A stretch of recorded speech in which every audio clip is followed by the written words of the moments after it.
हर हर Mahadev. Welcome to my channel. ये आज बना रही हूँ मैं एक ऑयल। ये है लहसुन, तेज पत्ता, लौंग, इलायची, बड़ी इलायची और अजवाइन। ये 5 चीज़ को लेके आज मैं बना रही हूँ ऑयल।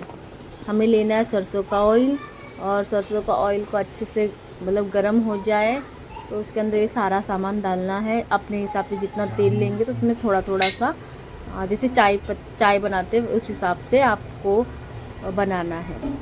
और फिर इसको ये देखो गरम हो गया है, और इसमें अभी हम डालेंगे सब सामान जो है काट के रखे हैं। और ये सब तो बच्चे के लिए बहुत मजबूत करते हैं, हड्डी को मालिश करने के लिए।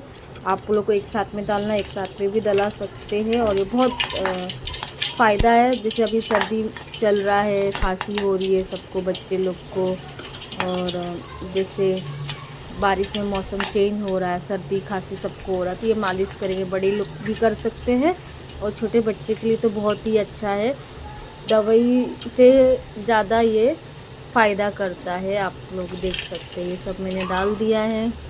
और ये एकदम काला होके जलना चाहिए, तो उतना भी नहीं, थोड़ा सा जल जाए तो उससे क्या होगा, उसका सारा रस सारा तेल में उतर जाएगा। फिर इसको ठंडा हो जाए तो इसको उतार के रखो, पूरे रात भर इस बर्तन पे रखो, दूसरे दिन छान के आप भर के रख दीजिए। जब भी मन करे आप अपने बच्चे को मालिश या खुद को भी मालिश कर सकते हैं। कैसा लगा मेरा ये वीडियो? आप लोग लाइक कीजिए, कमेंट कीजिए, शेयर कीजिए। ऐसे नए नए रेसिपी मैं आप लोग के लिए लाते दूँगी। हर हर महादेव।